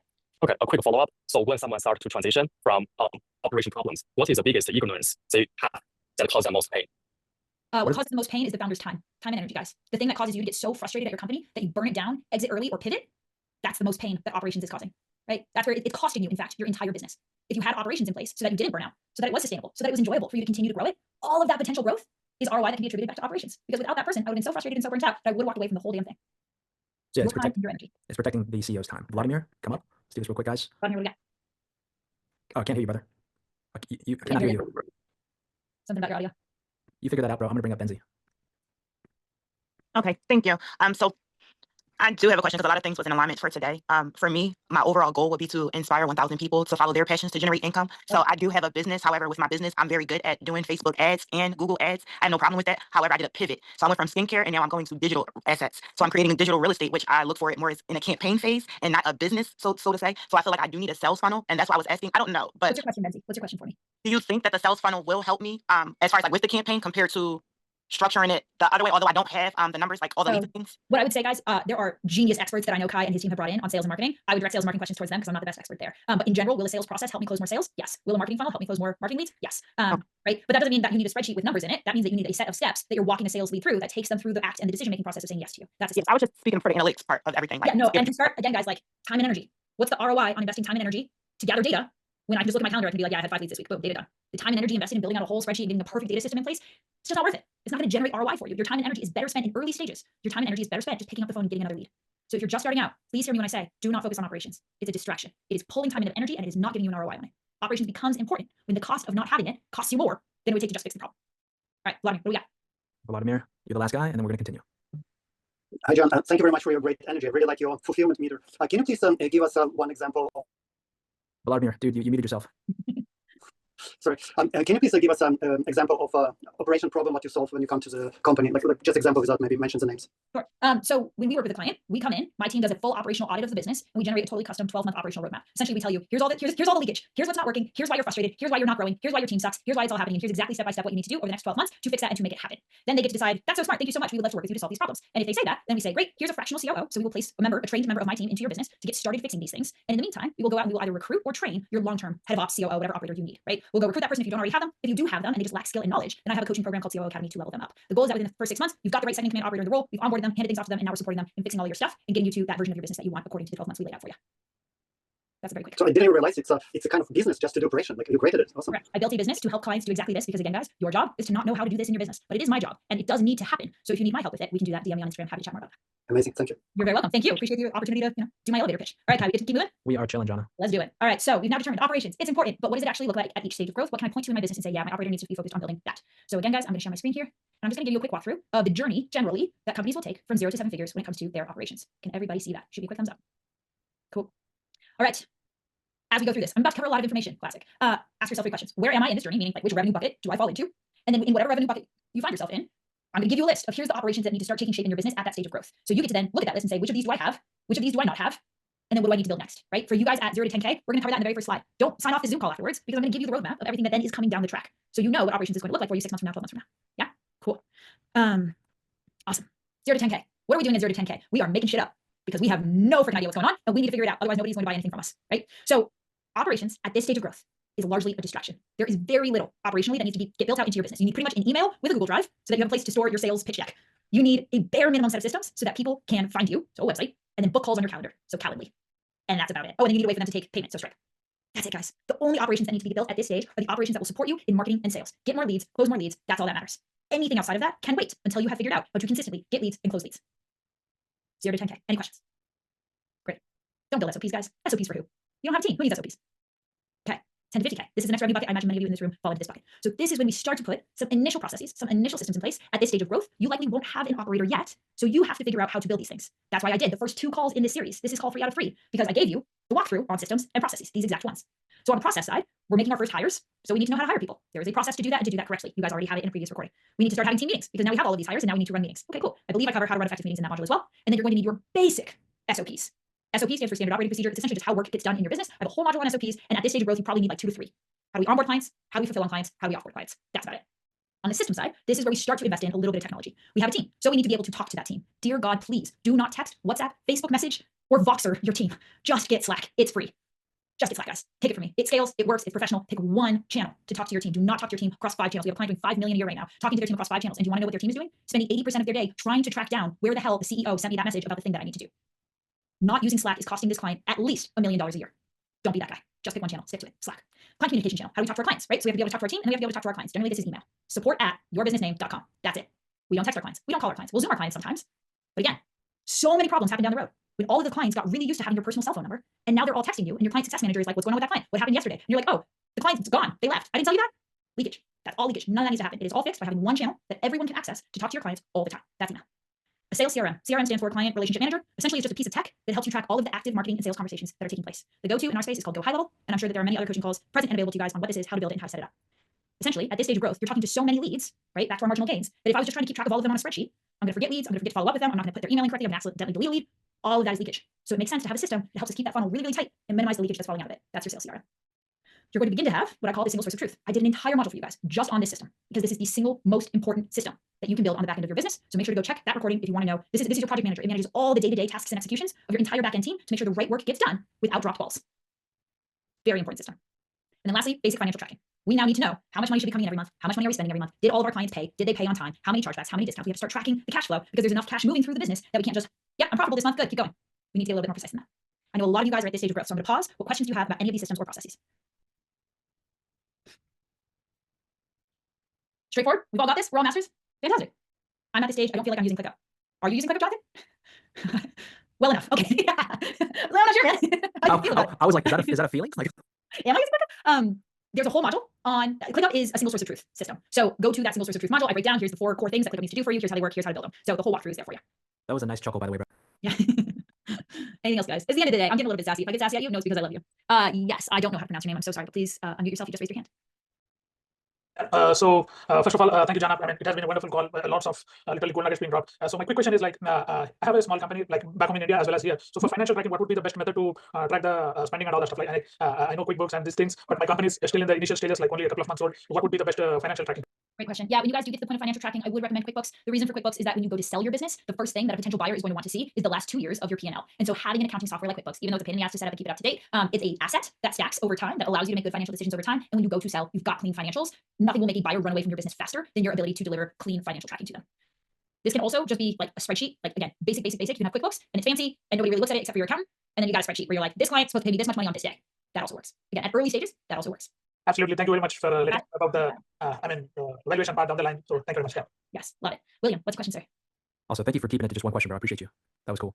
My question is, there's a bucket and we need to considering where the leak happens after there's a specific amount of water. So when someone first starting to considering where that leak happened, where would be the most area that people don't see, which they have the highest ignorance that they don't know is leaking when they start first considering it's leaking? Yeah. So I don't know if I'm doing a good job of answering this question, so please push back on me if this is not clear, guys. But the biggest thing that you can look at to identify where the water is leaking out of your bucket is how are you spending your time?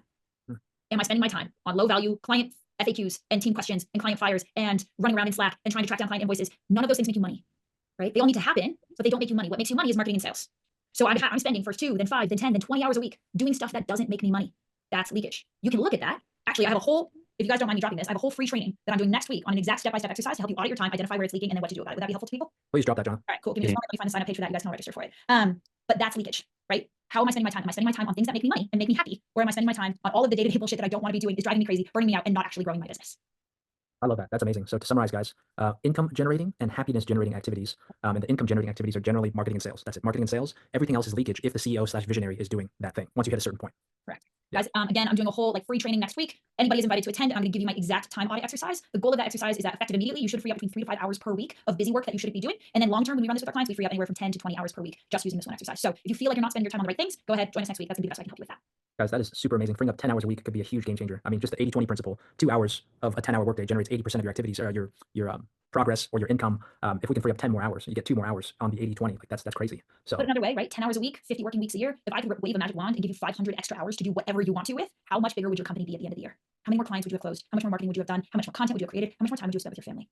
That sounds amazing. Everybody go sign up. Love it. Thanks. Yeah. All right, cool. Get to keep going on this, guys? Yeah. Now you guys are all just going to get my Instagram. Let me close that out. All right. Here we go. Perfect. 10 to 50K. Beginnings of systems. They don't have to be pretty. I forget. I think it was Johnny who was talking about building the world's perfect SOP and the most beautiful system. Don't do that. Why? Because your SOP is only going to change 10 more times. You don't actually really know what you're doing yet. That process is subject to change every single day and every single week. So again, Pareto principle. I could spend 80% of my time trying to make it perfect, only to redo the whole thing next week. That's waste. That's leakage. We're not talking perfect here, guys. Get perfect out of your brain. Perfect for a startup means fast. It needs to be good enough to be functional. That's perfect. Anything above that is waste because we still don't really know what we're doing yet. And until we've really got that dialed in, making your SOP the most beautiful SOP in the world is wasted time and energy that could have been spent driving marketing and sales and wiring into your bucket. Cool. Great. Yeah, MVP, minimum viable product, minimum viable. That's it. Good enough to be functional. It can look so freaking ugly so long as it's functional. Cool. This might be forecasting for people who are not yet here but want to get here. Here is what 50 to 100K looks like operationally. One, you've got an operator who's now taking the rough draft that you made and is actually making it better and functional and actually making it beautiful now. They're finishing your single source of truth. So this is ClickUp, Asana, Monday.com. They're making sure that 100% of the tasks running through your business are running through that system. That balls do not drop. How many client fires pop up for you guys right now because we missed something a week ago, a month ago, and then the client got pissed, and now I have this huge client fire on my hand, and I have to de-escalate them, or I have to refund them, or I have to give them a discount, and I have to take my own time to do that because of a stupid mistake that somebody missed weeks ago. That's leakage. None of that time and energy needed to be spent fixing a client fire if we just had a system that kept that ball from dropping in the first place. Make sense? Right? So your single source of truth at this stage of growth is the single most profitable system in your business because it eliminates dropped balls. It eliminates day-to-day chaos. It eliminates Slack messages. It eliminates unnecessary meetings. This one system creates maximum productivity and profitability in your business. That's why it's so important. That's why I did a whole module on it. You'll have an SOP library. At this point, now we can start building some SOPs because now we kind of know what the heck we're about and how we do what we do and what makes it work well. So great, let's build some SOPs. Let's get them tidied up. Again, if you ever go to sell your business, right after the financials, the next thing that a buyer is going to ask you about is your SOP library. Because what are they buying? They're buying how you do the thing that you do. They're buying the repeatable process that you came up with to generate value for your clients. When you leave the company, does all of the knowledge about how you do what you do leave with you? Because then that's not a very valuable asset. The SOP library is all of the information that's in your brain and your team's brain put into a library that exists with or without you. That's what they're buying. Basic automations. At this stage of growth, we were talking about automations. I would adjust this. I think automations, especially with the advent of AI, get moved a little bit sooner in the journey, simply because so many of the people that we used to have to hire can now just be AI agents. Appointment setters, outbound email, VAs. These are roles that can be replaced by AI, so you never have to hire a human being to do it. You can just get the AI to do it from the beginning. So before you make a hire, I would ask yourself, is there an AI for that? There's actually a website called There's an AI for that. Go check it out and make sure that somebody hasn't already fixed this. And you can spend $200 a month instead of $2,000 to get the same work done. Data tracking. At this size, data becomes important. So somebody was, Benzie, you were talking about the sales funnel, right? Do I need to be tracking these numbers across my sales funnel? Absolutely not, girl. You need to be spending 100% of your time and energy just getting more conversations on your calendar. That's all that matters. But at this size, now you're not even taking the sales calls anymore. You have a closer who's taking the sales calls. So yeah, now I need data because I have no idea what they're doing all day. I don't know how effective it is. I don't know how many of those people are closing. I don't know how long it's taking for us to close them. And I need to know these things as the founder in order to keep moving my business forward. So data, guys, is a source of visibility. It's when you start getting so far out of the day-to-day that you lose sight of what's going on. Data is how you get back into the day-to-day without actually stepping back into the day-to-day. So you still know what's going on, you can make the right decisions. But when you're the person in the day-to-day, wearing all the hats, doing all the things, you don't need data to tell you what you already know. Which is that you're not closing very many people. You need to get better at sales. Great. I didn't need a spreadsheet to tell me that. See what I mean? So data comes online, the bigger our company gets because we lose visibility because it starts to outgrow us. And then I'll get to all of the meeting chat here blown up. On the processy side, this is where we actually really need to know how to build a team. I will tell you right now that the single greatest leakage that happens at this stage of growth is an underperforming team. A team that consistently drops balls, doesn't follow the SOPs, aren't showing up as A players, aren't in the right roles. Knowing how to hire, how to onboard, how to train, how to manage, how to fire. There are processes to do this. There's a right way to make sure that you get the right person into the right seat, that you onboard them correctly, that you manage them so that they bring their best to the table every single day. Somebody was asking me about how do you measure ROI on human potential. Yeah, that's a tough one. There's not a great way to measure it. But again, I could ask you, how satisfied are you with your team's performance? And for most people, they'd be like, yeah, my team's just okay. If you were to ask me that question, I could go on for an hour about how amazing my team is. And the 5 things they did yesterday, where they brought ideas to the table and they read a book over the weekend and they came in with that idea on Monday, where they had this huge problem, they already solved it and they took it upon themselves to do that, and they're so creative and they're so amazing. I literally get this excited about my team. That's the difference in human potential between your team giving you 50%, 60% output, and my team which gives me, I think, 120% output. I'm paying them the same amount that you are. It's not costing me anything more to get on average 2.1x the output and productivity from my team. That's high performance teams are literally twice as productive. So great, I get to generate twice the amount of revenue that you do for the same amount of people. What does that mean for me? It means I'm more profitable. That's where human potential drives money to your business. Task management. Now there's so much stuff going on that we need to make sure there's a system to manage tasks. That system is your single source of truth. One of the biggest mistakes that I see at this stage of growth is that people will hire a project manager. Their project manager's job is to essentially just look at the tasks that need to get done and then tell people what tasks need to get done. That is not a thing, guys. That role does not need to exist in your business. If you're doing that right now, if you're the person looking at every day, looking at your task list and being like, cool, these are all the things that need to get done, and then I'm going to Slack everyone, and I'm going to tell them all the things that need to get done, and then they're going to Slack me back with questions about how to get that stuff done. None of that, literally none of that needs to exist if you have the right single source of truth. So again, that module, very important because it will fully eliminate the need for you or anybody else to manage tasks in your business. In my business, tasks just get done. I don't worry about it. I don't double check on it. I don't hold people accountable. I assume that people do the job that I pay them to do. And I can assume that because I have a system that guarantees that that is happening. So I don't have to. Process-wise, you now have so many people on your team that you need to have really well-structured meetings. So before, when we're in like the 10 to 50K per month, the meetings are really just like an all-team meeting, right? It's you and your VA and like your salesperson or whatever, huddling every single day saying what the heck is going on, what do we need to build. That totally works. At this stage of growth, that totally works. But again, now we have a meeting, we have 10 people on our team, 20 people on our team. If I'm getting together 20 people, I'm paying for 20 people to sit on a meeting for me to figure out what's going on. That's waste, right? That's me spending a lot of money for my team to spend a lot of time not making me money. So we have better structured meetings. And then finally, and this is the most important one, role clarification. What is role clarification? When we're small, everybody's wearing all the hats. You the most, right? Think of a pool with no swim lanes. There's no boundaries. Everyone's just doing everything. Everyone is swimming in every direction. Role clarification is putting in swim lanes. What's my job?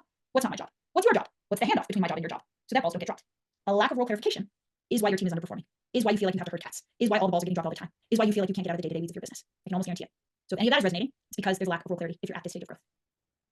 Cool. I can get into 100K plus. I don't know how valuable that is for the people on this call. So I'm going to pause here and instead say, what questions do we have? And then we still got plenty of time, so we can go further if we need to. Questions, guys? Thanks, Celia. Guys, listen to Celia. Celia's at 200K per month. She knows some things. Give me down for the 100K plus info. Yeah, we'll get you the 100K plus info just for you, Celia, because you're being so awesome. But before we move there, guys, any questions? Yeah, guys, any questions about operations? If you do, go ahead and raise your hand or just type them into the chat. Gilbert asks, when do you consider an AI agent instead of an employee? Great question, Gilbert. I think the answer in this day and age is always. The first question to ask is, can an AI do it? And then we only hire someone if an AI can't do it. That kind of sucks. I'm not super happy about it, but it's where we're at. The AI is getting really good, guys, and it's only getting better at an exponential rate. The reality is that our teams, all of our teams, are going to be more AI enabled. Here's the good news with that. All of the really boring manual labor tasks, AI is going to do that. So what does that leave left for humans? Creativity, strategic thinking, critical problem solving, innovation. We're talking about human potential. When am I getting the most out of my people? Is it when they're clicking the same 5 buttons every single day? Or is it when they're creatively and critically thinking about how to solve problems for my business? AI is supercharging our teams. Every single person on your team is now a thinker. right? I heard some people like to talk about like thinkers versus doers. AI is going to be all the doing. All that's left is thinking. So we hire thinkers, we train thinkers, and we manage them as thinkers because AI is very quickly going to do literally everything else. Kai, anything on that? No, that was some great info. I think it's actually going to be moving in a positive direction as people step into more creativity, less of the rote stuff. Krati said, if you are not an expert in a domain, how do you ensure that your employees are actually making meaningful progress? I think that's a great question. Such a good question, right? Because again, we're talking about operations, but if I'm bad at operations, how do I know that you're good at operations? What does good operations look like? So manage to the outcomes. What do I mean by that? I mean, I may not know what great operations looks like, but I do know that if I had great operations, my company should be 40% profit margins. I can measure that. I can measure 40%, and then I can see that we're not at 40%, we're at 20%. And then I can turn to my operator and say, hey, what gives? Right? So we don't have to be an expert in every single role in our business. We just need to know what success in that role looks like. And then we hire experts who theoretically know how to do that role better than we do, and then we manage them to the outcomes. And if they are not able to achieve the outcomes, then they're not the right fit for the role, or we have to get them trained up by somebody who does know how to do it, right? So this is the role that my company plays. It's like you might have an amazing operator, but they don't know how to get you to 100K per month. I do, right? So we put them in a training program so that I can give them the skills that you don't have, and they can achieve the outcomes that we set together, so that you know what success looks like, and you can manage them to that. Otherwise, what happens? I had a buddy who hired a COO, spent 6 figures on this guy's salary, wasted 6 months, and every other week would text me and be like, Jhana, I don't know if he's the right fit or if my standards are too high. And I'm like, well, how do you define success in the role? And that went on for 6 months until he fired him. Cost him 60K on the wrong person. We define success. That's what we need to know how to do. If you don't know how to do that for a role, talk to somebody who's an expert. You guys are in a community. Hey, can somebody help me build a job scorecard, or does somebody have a job scorecard for an ops manager? Great, boom. That's the definition of success that we can now manage towards. Cool. Guys, if you have to run, no worries. But I've got another half hour, something like that. So I'll just go until the questions run out. Okay. Krati, does that answer your question? John, I appreciate your generosity. Thank you so much. You got it. And we'll get to the 100K for people who want it. Doesn't mean that I don't need to care about the conversion rates, bucket leakage if AI can cover it. You need to care enough to know that you need to get an AI solution to cover it, right? Like I still need to know it's a problem. Otherwise, I'm not going to invest any time or energy in fixing that problem. Do you need to care exactly how it does it? No, I'm closing a gap right now in an appointment center role, right? My appointment center was dropping a ton of balls, super disorganized, wasn't following the SOP. Cool, I'm going to get an AI, but I'm going to make sure that the AI is following the SOP, and I can pre-program in when the AI is reaching out, how often they're reaching out, what they're saying, because all of that's the point of leakage that my human appointment center couldn't handle. Right? So I still have to know what the problem is in order to solve it. Doesn't matter if I'm solving it with a person, a process, or a piece of tech. Awesome. You have a question? Celia. So I have an amazing intern. Oh, Celia, you you're muted muted. yourself. Oh yeah, I got you. You're back. All right, so I've got this amazing intern. I picked her up from the U.S. Army. She's a retired logistician. She worked for my nonprofit for a little while. She knows nothing about operations. She's really strong in logistics and a lot of other departments. How do I make her our new operations manager? Okay, so I'll just give you a very specific answer here. Logistic experts coming out of the military are great when it comes to organization. The challenge is that they often struggle in startups. So depending on how small and agile your team is, what works for the giant military industrial complex does not work for a tiny little startup that needs to move fast and break things. So now this would be adaptable. Maybe give you a little bit more context. This is a $5 million a year security firm. It's right there within her wheelhouse. Sure. We've got an operations person that's going to head out into a different role, and I really want to bring her in, but I'm trying to figure out how to get her the knowledge that she needs to be successful. Yeah, I mean, that is literally why I built my training program. That's honestly the best answer. Okay. So Can you have Kai drop it? Yeah, I will. Totally. Yeah, DM me on Instagram, guys, if you want to know about how it is that we work with people, how we can train your operator, how I can recruit an operator. We do all of that. How about LinkedIn? Sure, LinkedIn's fine too. All right, I connected with you there. Yeah, that's perfect. Wonderful. This is amazing. You guys are getting a lot of knowledge from me, so thank you so much for sharing it. Thank you, Celia. Yeah, you got it. Yeah, guys, again, you're not the best person to train your operator because you're not a good operator. That's okay, but someone needs to train them. Someone needs to give them the skills and the knowledge that they need to take your business to the next level. Because otherwise, you're just out blind leading the blind. It doesn't work. Okay, perfect. Optimizing taxes is also part of business controls. Do you have a tax strategist for your business on structure that guide investment decisions? Yeah, I have a CPA. They offer tax strategy advice. If you are starting to get to the point where like you're paying more than 5 figures in your annual taxes, it's probably worth looking at a CPA so that they can help you bring that number down. Cool. People are heading out. All good. Going back a bit, when a buyer is looking at financials, is PayPal okay as opposed to QuickBooks? Not really. PayPal is a merchant processor. It's there to handle payment transactions. QuickBooks is literally just a ledger. It's there to say, here's how much money is coming in from these sources. Here's how much money is going out. Your investor or your potential buyer wants to see that. They don't just want to see all the transactions coming. It's like Stripe. Like Stripe is not a sufficient replacement for QuickBooks. How important and in what ways will you establish company culture? Wow, really? To 180 degree there. Okay. How important and in what ways will you establish company culture? Company culture is important, guys, because of human potential. That last resource. Company culture is the difference between my teammates showing up and just like doing their jobs, doing it good enough, not really thinking about it much, closing the laptop at 5 p.m. and going out to get a beer with their friends. Or they show up early, they give me their best critical thinking, innovation. They're so excited every single day about their role and the work that they get to do. They close their computer, but they're still thinking about it. They wake up at 2 a.m. with thoughts about how to make their role better. They're reading books about it on the weekend. They're coming in on Monday with new ideas. That's human potential. Culture is just a lever that we pull to go from one to the other. Any questions on that? Because that's kind of a very woo. What I will say, I do a lot of speaking. I've been on stages with 7, 8, 9-figure speakers, and the most popular topic from every 9-figure entrepreneur that I know is culture. Why? Because at scale, culture is the only lever that you are left with to make sure that you have the right people doing the right things in the right way. Literally everything else is outside of your control because the company has just gotten too damn big. So what you're left with is culture. You guys have the opportunity because you're small to build culture the right way from the beginning. Culture is going to happen no matter what. You can have a great culture, a culture that drives you forward, a culture that gets you 2.1x output out of every single person on your team, or you can have a toxic culture that everybody quits after 3 months and then you're constantly having to replace people. You're going to have a culture either way. So I would rather have the culture that moves me forward as opposed to holding me back. Anyone who's interested in learning more about culture, read The Culture Code. This is an incredible book. Yes, please read that. There's a great question here. Have you seen success with the AI phone agents without it creating too many fires? Jonathan, we are testing that in my business right now. So if I come back, if I have the honor to be back for another call and we're chatting about that, I will let you know. But here's the thing with AI, guys, nobody knows. It's new for all of us. So the question around AI isn't like, if it's going to replace this role, it's when. And are you on the cutting edge or are you reactive to it? That's pretty much all that's within our control. So I would rather be cutting edge because it's happening anyway. And if it's not there yet, it will be soon. So I'd rather know about what we've got today and then what we've got 3 months from now and then 6 months from now, because very soon it will be there. So just keep up to date. Cool. Awesome. Connect with me on LinkedIn, guys. Connect with me on Instagram. Those are great. The training next week, there's the link for you. Okay, go gorgeous. I think we're up to date on the messages. Is this all right? We still have a lot of people on this call. Damn, you guys are good. Do you want me to keep going? Or we can call it here? There's a guy that's called OG of God. He typed this one. I'm planning to start up a business, asking for what system to put in place and how to start. Is there an app or software? Yada, yada, yeah. Okay. So again, guys, at the very beginning of a business, operations is a distraction. You don't need a system, you need sales. Don't worry about a system. Just go get sales. Pick up the phone, call someone. Or should I take the advice of my mentor and open a franchise? Whoa, big one. Can't tell, like, would not want to put your future in my hands by answering that question with literally zero context.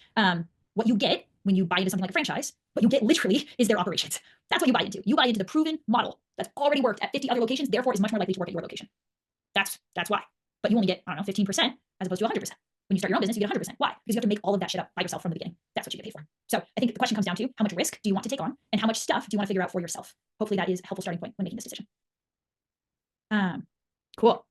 I have money. I want to invest and want to buy established businesses. Where and how to start? Is there a dedicated website that you know? Go talk to Cody Sanchez. I don't know shit about that. Well, I do. But Cody is the expert when it comes to buying established businesses. Cool. Yeah, we also had a business acquisition workshop with Dr. Connor Robertson. I'm going to post that here. Definitely check out Cody Sanchez. Cool. Alrighty. Almost there. One more data download. Yeah. Guys, remember that you got these replays. You can come back to it if you're like 100K is a million miles away, but I still want to know it. And then you can just watch the replay 6 months from now, 12 months from now. But let's cover it so that people who are there can get the value from it. Okay. Cool. At 100K per month. Just so you guys know, this is generally where we start working with our clients. So if you're at less than this, but you need operations help, there are people I can refer you to who specialize in working with operations for 6-figure businesses. My company personally, I like working with the bigger dogs, so we work with 7 figures and above. Doesn't mean that I can't still help you. We got plenty of free resources, low ticket offers, etc. Reach out to me if I can ever be of support. Cool. At 100K per month. At 100K per month, the day-to-day needs to run without us. Why? Because there's just so much stuff going on that I literally can't be everywhere at once. At 100K per month, if you haven't figured out how to get yourself out of the day-to-day, you become the bottleneck because things can't move forward without you. We had a client who hadn't worked themselves out of the day-to-day. No decision was made without him. No task was assigned without him. And what happened? They literally had to turn off sales. They had to shut the business off because he couldn't keep up. He just couldn't work any harder. That is mathematically, inevitably what will happen unless you figure out how to get the day-to-day of your business working without you. That's why I love operations. That's where shit gets really fun. Here's what that looks like. On the system side, you've got comprehensive data at all levels of the business. All levels being frontline, management, and executive.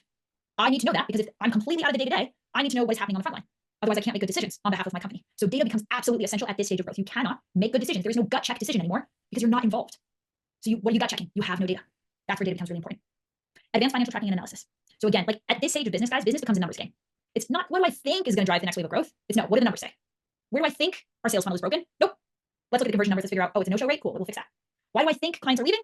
Where do I think I need to take the product? None of that works anymore. It doesn't work because, again, you've lost access. You've lost visibility. So much is happening without you. You haven't talked to a client in 6 months. You don't know why clients are leaving. You can't gut check that anymore. Trying to grow at this stage of growth without data is like driving a car next to a cliff with a blindfold on. It's so scary that you literally won't do it. What happens if you try and scale past this point without data is that you will throw yourself back into the day-to-day weeds. We've gotten clients so scaled out that all this stuff is starting to move without them, but they don't know what it is and they freak out and they jump back in. Because how else would you know? Totally fair. So data becomes your source of visibility and your skill as an entrepreneur becomes data-based decision-making. That's what differentiates people who get to 100K per month and $1 million per month. It's not that they're better entrepreneurs. It's not that they're more creative. It's not that they come up with more ideas. Hermosi taught me this. I am not smarter than anyone else. I just have better data. So that becomes very key at this stage of growth. Finances in particular, at this size, you have a CFO who's also helping you make financial decisions. On the process side, you now also, again, you're not directly managing everyone. You now are building a management and a leadership team, which means you now need to level up into your next version of leadership, which is how do I lead other leaders? And that's a whole thing in and of itself. The reason, I was chatting with a buddy, Ashton Shanks, he's run multiple 9-figure marketing agencies. And we were talking about this, and he's like, why do you think that most agency owners never scale past 300K per month? If you look at it statistically, there's a huge drop-off rate where agency owners never break past that ceiling. Why? It's because we don't know how to lead other leaders. And we can't get past 100, 200, 300K per month without other people starting to make decisions on our behalf. So if you're close to this, probably one of the single greatest bottlenecks in your company right now is either you don't have the right leaders or you don't trust them to do their jobs. Either way, that is slowing you down and it's keeping you trapped in the day-to-day. Leadership and management team is what gets you to $1 million per month. You need a high-performance culture. So back to culture, right? I can't run around after every single person on my 30-person team and say, what'd you do today? Did you finish that task? How did you do it? How did the client respond to it? I don't have time. There's too much happening. So how do I control my team when I can't control my team? Culture, managers, data. These are the levers that we're left with. I need to know how to hire people into the right role every time. I need to know how to manage people and how actually to have other people manage people so that they're getting the highest levels of performance out of their team always. And I need to know how to fire. Inevitably, at this stage of growth, we help our clients restructure their teams. Much of their team survives. Much of their team is excellent. And they just needed data and role clarity and some SOPs to be set up for success and to do their best work. We can help them do that. But not everyone who got you here will get you there. Your business needs different skills. Your business needs different knowledge. So knowing when somebody is no longer the right fit for the role that they're in becomes imperative. And learning how to, what Layla Hermosi taught me, her methodology here is either manage up or manage out. I'm either going to level you up, grow you in your role so that you become the person that my company needs you to be. That's what we do for operators. Or I'm going to manage you out, which means this is no longer the right company. This is no longer the right role for you. But we have to have a process around that because it is inevitably going to happen. Not everyone will go the distance with us. And then lastly, we need to know what our team is actually doing because again, we can't see it anymore. So this is productivity management. This is tracking. This is accountability, right? Especially in a remote environment. To be clear, guys, I'm not advocating for screenshot monitors. Hate those. That's probably one of the worst things that you can do for your business. If you want to know why, ask me. But productivity, I do need to know. I need to be able to manage my team to outcomes I need to know that my team is working on the right things, and I need to know that they're generating the right results for my business. Again, it goes back to data. Cool. Let me take a look at the chat here. Ty, help me out here. What do we got? Yeah, I got you. So where and what do you see the pros and cons of AI right now on operations? The pros are that humans make mistakes and AI don't. Humans get sick and take vacation and have to sleep, and AI doesn't. That humans have to process data manually, and AI can process 100,000 times more data than we can, and will ultimately be able to make better decisions with that data. Yeah, unfortunately, like AI is pretty much better than humans in all of the ways. I was just talking to a friend of mine who runs Exit DNA, which helps companies scale and sell for multiple 8, multiple 9 figures. And his point is that a buyer of your company is looking to mitigate risk. That's really what they're looking at. What is the chance that your business fails if I buy it? What's riskier, a human being or an AI? Human beings are just riskier. We get sick, we quit, we get divorced. AI does not. So pros, pretty heavy stack in the AI direction. Cons, what the AI doesn't know and doesn't care about is your mission, your core values, the unique way that you solve your clients' problems, the give a damn factor. What AI is not yet is creative, strategic, innovative. The AI isn't thinking about your business at 2 a.m. unless you program it to, right? But you are. So what is left is like all the human stuff, the things that differentiate us from our competition, the things that create a remarkable client experience, the innovation that keeps our business at the cutting edge of our market and our industry. AI does not yet have the ability to overtake us in that. So if you're going to build human capital anywhere, if you're going to build a team to do anything, do that. And build a team that manages the AI, because someone's got to keep an eye on the machines and make sure they don't take over. Does that answer your question? Awesome. And then Academia asked, hi, I grew a successful network marketing team that helps me make 30K a month, but I want to reach that next step, 100K a month. Some issues I have are communication and training new team members. I always receive the same basic questions every time. That takes a lot of my time. Yeah. What tools, maybe in the area, would you recommend for me to solve this? Great question. So Academia, with just this information, I can almost guarantee that your solution is not a technological one. It's not an AI. Your team is probably coming to you to ask all of their same questions because you're answering them. I like to use the metaphor of a magic vending machine. Imagine I was a member of your team, and on the desk next to me, there was a magic vending machine. And every time I had a question, I could just hit a button on the machine, and out would pop the answer, and it would be instantaneous, and it would be right 100% of the time. What would I do? I would press that button all day. And so would you, and so would everybody else. And it doesn't mean I'm not an A player. It means I have a magic freaking vending machine, so I'm going to use it. When we show up to our team as the magic vending machine, they will use it. We can't get mad at them for that. We are training that behavior into them. We are teaching them that if you come to me with a question, even if it's the same exact question that you had yesterday, I will answer it. If you want your team to stop using the magic vending machine, you have to turn it off. There is no, unless you want to train the AI, but then you're still having your team waste time asking an AI a question that, let's be honest, they fully know the answer to and are capable of figuring out themselves. I would rather train critical thinkers. I would rather create proactive problem solvers than people who are learning to rely on a magic vending machine, whether that's me or the AI. Academia, feel free to unmute yourself if this resonates. I could be off, but generally with this unique bottleneck, it's always the same root cause. Any thoughts on this? Also, if you're feeling called out, that's fine too, but hopefully that was helpful. Celia, I lack trust. Yeah, totally, Celia. Sorry, I think we're going back to the data thing here. Trying to run and scale your business at your size, Celia, without data is like asking a new parent to leave their baby at home with a babysitter for the very first time. It's your baby. It's your baby. And you have to walk out the door and leave it with some random 12-year-old? Fuck no. That is so scary. That is scary for anyone. It's okay that it's scary. It's okay that you don't trust your team. What do we do about it? We install baby cameras. I need baby cameras so that if I'm out to date night with my hubby, instead of stressing out so much about the baby at 2 a.m. that I rush home, kick down the door and grab the baby back, I can just look at my baby camera and be like, oh yeah, the baby's fine. So you get to ask your team for baby cameras. Baby cameras are data. Baby camera are meetings. Baby cameras are feedback loops, reports. You get to ask your team to give you this visibility, give you this information, because it's what keeps you feeling safe. And that's so reasonable. But what doesn't work, guys, is continuously rushing home, crashing down the door and grabbing the baby back. Babysitters get really tired of that when they're not trusted to do their job, and your team will quit. We see this all the time with operators, where I don't trust my operator to run the day-to-day without me, so I'm going to jump in, start fixing things, start talking to clients, undercut their authority, undercut their ability to do their job, not tell anybody, by the way, of all the things that I did, somehow just expect them to figure it out, and then fly away because I've calmed myself down and I feel less anxious now. That doesn't work. Your babysitter, your operator, will quit. So ask for the baby camera. Does that answer your question? Cool. Gorgeous. Good. Elias, why? Why what? What did I say, guys? I don't know. I literally blacked out when I'm just fucking ranting at this point. Elias, why what? You're muted. Oh, where is he? Oh, here we go. And guys, I promise we'll wrap it up here in just a moment. You asked the question why we needed. I don't know. It's from the last page. You showed us. Screen share, screenshot monitor. Why do I hate screenshot monitor? Yeah. So I can ask why. No, this is good because somebody else asked what tools you use to manage productivity. So same answer on this, on both those questions. I don't like screenshot monitors because they tell your team, literally, I don't trust you. You're just shouting that in their face every single day when you force them to log on, be moving their mouse every 2 minutes, checking on what they're actually doing, checking that they only take 5 minutes to go to the bathroom, logging off every day at 5 p.m. after they put in their 8 hours. You're screaming at them, I don't trust you. Why the hell would I give my best performance to an employer that doesn't trust me? Why would I trust them with my livelihood, with my career growth, if they don't trust me? Why wouldn't I go get any number of these tools that will hack a screenshot monitor and pretend like you're doing work, go get an AI bot on the side to do all of my work for me, and then go fuck off and play Xbox or get a second job without telling you? I would do that. If my employer doesn't trust me, why would I trust them? So I don't like screenshot monitor because it erodes the cultural foundation on which high performance is built. Do you think Michael Phelps needs to have a camera on him for his coach to know that he's going to get in the pool every day and work hard?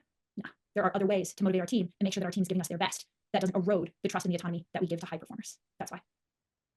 That's awesome. All right, OG of God. So OG of God's voice sounds like. Okay, sorry. Thank you so much.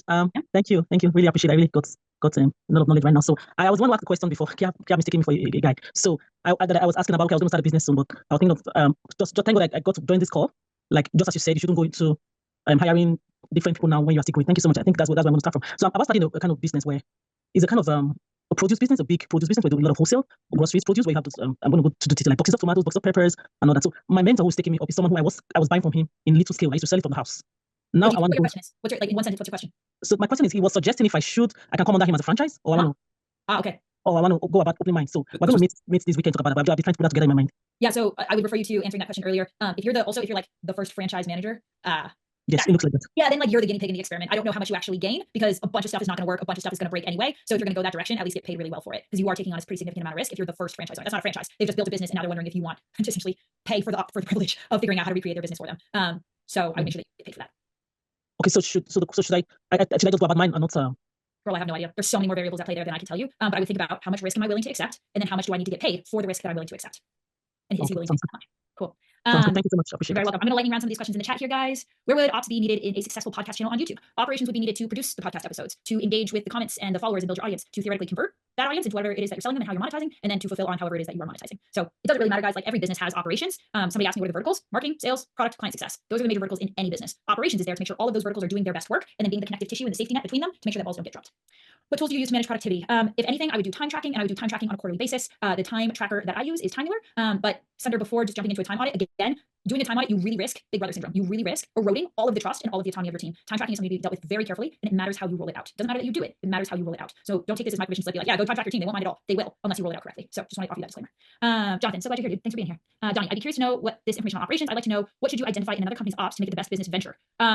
Okay, so like if I'm looking at acquiring a business, what are the operations I'm looking for? I'm looking for a rock solid SOP library that documents every critical process across the business. I'm looking for rock solid HR processes that are guaranteeing I have the right people in the right roles, and I'm looking to make sure that they don't have a high team churn problem. I'm looking at rock solid financials and make sure that they've got really good financial data tracking and management in place. I'm looking at their team. I'm interviewing their team. I'm looking at the human potential within the business and saying, am I acquiring this as an asset?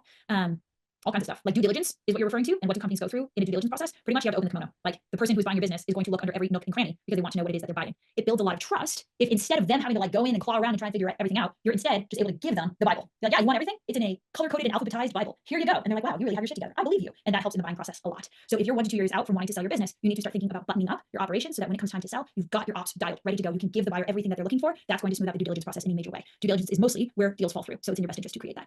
At $10 per month, I'm gonna go with 10K per month. 100K per month? Tell me what 10 per month is.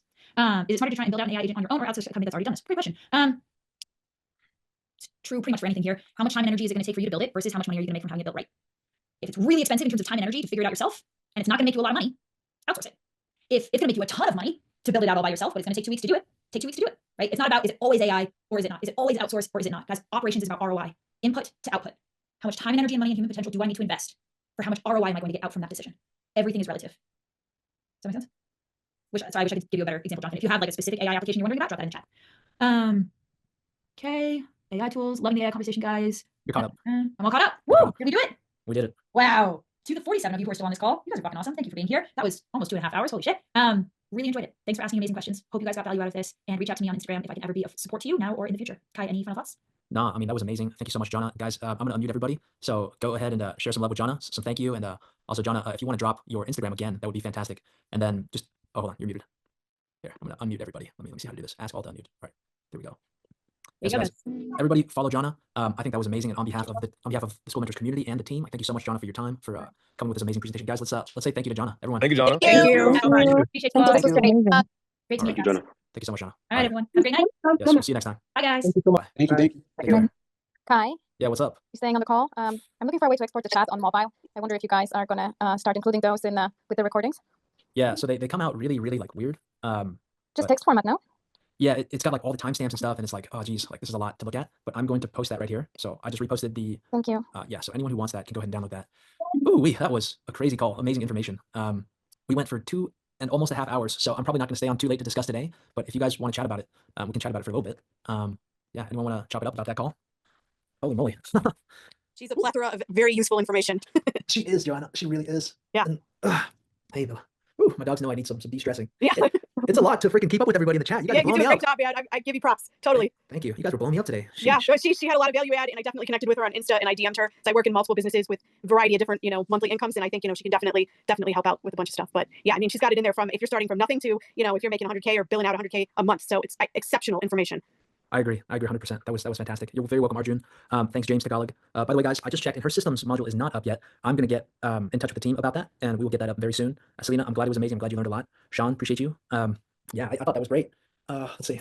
Looks like yeah, operations is about finding where things are not optimal and then optimizing those and then gaining the compound benefit of making those optimizations. And it can really put a lot back in our pockets. It's crazy, actually. Like, so I thought that was a fantastic call.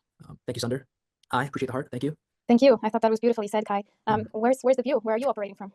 This is my parents' house. Is that in California, or did you move to? Yeah, this is California. Beautiful. This is Kelly. Ooh, hey, you guys go ahead and chat about it. I'm gonna use the restroom for a sec. I've been holding it. I thought that was a great call. Oh yes, what do you think? Absolutely. I would definitely sign up for her class. I did already. It was in the chat. I hope everybody else did too. I did. I firstly thought that she's the wife of Dan, and this is one friend of mine. Currently, I say I thought firstly I saw her on one story of my mentor. That's funny. Nice. Okay, guys, it's 1:30 for me a.m. Like for some of us here, I'm gonna hop off. Thank you everyone for the wonderful call. It brought a lot of value to many of us. So thanks everyone. Thank you. So I think I've gone up too. Yeah, it's late. I know. I'm on the East Coast. It's late also. I'm gonna jump, but thank you guys, and it was really good. Hope to see you all soon. Bye. All right. Yeah, that was awesome. That was awesome. I have one question before I hop up. Maybe something personal. You are currently working only for the School of Mentors, or have you a side job as well? I don't have a side job, but I'm working on some of my own stuff too. But yeah, that's pretty much it. Is it great for you to share what you do? I'm very curious. Yeah, so I'm starting a few different things. You guys know I'm all about peace, having a peaceful mind, about leveraging and applying Buddhist principles to just live more peacefully, live more compassionately, make our world a better place. So that's what I'm focusing on. I'm finishing my book this year for sure. My editor is helping me get the first draft of my book. She'll have it back to me in I think 4 days, so that'll be nice. So I'm going to publish my first book this year on how to master the mind using Buddhism, and then I'm starting up a podcast. So if anyone else wants to hop on the podcast, that should be fun. It's called the Enlightened Earth Podcast. It's just about raising human consciousness, sharing useful things, teaching people about how the mind works, how reality works, and then I'm also putting together an online course about how to master the mind. So those are the things that I'm working on. Yeah. Interesting. Hey, thanks for the question, Elias. I appreciate you. I have a feeling like you're like an ant, like working day on. Nobody has to put you do it all by yourself. Yeah, I mean, I'm working. I am working. Let's you see. hear from Joan the sentence he said, like, when I'm working, I think about working. When I'm not working, I'm working. And then when I'm not working, and when I'm on vacation, I think about work. Like everything, every time. Yeah. No, that's cool, bro. All right, bye, Jake. Thank you, David. Sunder, appreciate you. Gilbert, Fire. Jake, do I take days off? Full days off, no. I'm always doing self-development. That's non-negotiable. But sometimes I don't work directly on the business. But I'm always doing meditation, at least some form of self-development, reading. Yeah. Can you guys bring someone on who has a successful podcast channel as well? That'd be amazing. I'd be down. What about the Diary of a CEO guy? I think that'd be pretty cool. I think he'd be great. And then who else has a great podcast? Anyone else come to mind for having a great podcast? Yeah, I think Diary of a CEO would fit. Patrick Bet David would be amazing, obviously. Let me think who else. Joe Rogan? Yo, I would love to have Joe Rogan on. Who wouldn't? It's not a podcast, but I have chatted with Eddie Wilson about some private stuff, and he started to make YouTube videos to explain how business works, and this is as right too. So if your Netflix School of Mentors ends, so you could help on Eddie Wilson because he's very good at exiting, scaling, and he's a very technical guy. Yeah, he's doing very, very great job. Yeah, he's brilliant, but he knows what he's doing. Yeah. I agree 100%. Eddie's got some great content. I've seen his YouTube. I really enjoyed it. He's very systematic about how he does business, and he shares the real thing. And I think he's a really good guy too, because he cares about his team. He cares about core values. It's not all about making money. It's about making impact as well. So I think Eddie's great. My first million would be awesome. Yeah, Rogan. Yeah. All right, guys. It is 4:30. We've been going for 2.5 hours today, so I think I'm going to call it here. I'm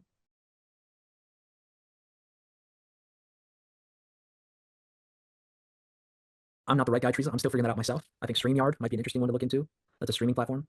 What was the other one? Shoot. Something about water. Hold on. Podcast. What is that platform called? My friend wanted us to do a podcast together called Elevation, like elevating Asians. I thought that was fun. I just don't remember the platform that he wanted us to host it at. Crap, what is this? Where's this thing? I'm trying to find it for you guys. Elevation is funny. Elevation is pretty funny, dude. I think Elevation would be pretty fire. Dude, where is this thing? Captivate, Megaphone, nope. Spotify for creators, nope. Simplecast, nope. Libsyn, nope. Castos, nope. Co-host, Burberry, Cast. Yeah, sorry guys, can't find it. But wish you the best. What motivates me? I'm going to answer this question. I'm going to take off. Let's see. I think what motivates me is the kindness that I've received throughout my life. I've met some really good people. I think I've overcome some tough things as well. A lot of it from internal strength, but a lot of it from the help of people that have loved on me and been there for me at my lowest. So I think what motivates me is the love that I've received. I always remember that. I do my best to remind myself of that often, and then I see how I can give back to the world. I'm all about being a giver, but now after the David Meltzer call, being a receiver as well, receiving more so I can give more, so I can receive more so I can give more. And then what else motivates me is I think we live in a fascinating universe. The game of life has rules and universal principles, and I like learning about those. I think it's cool to learn about how our world works, how our mind works, and how to get good results in life. What else motivates me? Connecting with people. I love having deep conversations that are game-changing in terms of my perspective on life. And then let's see. I like music. Yeah. yeah, that's pretty much it. Just being a good person, living a good life, making a good impact. And that's pretty much it. Eddie, take care, bro. Great to see you. Guys, I'm going to dip too. I hope everyone really enjoyed this call. Sure thing, Jake, 100%. And I will see you guys on a future call very soon. I thought that was fantastic. And I'm wishing you all a fantastic now, because I don't know what time it is, but it's always now for everybody. So have a good now, and I will see y'all soon. All right, peace.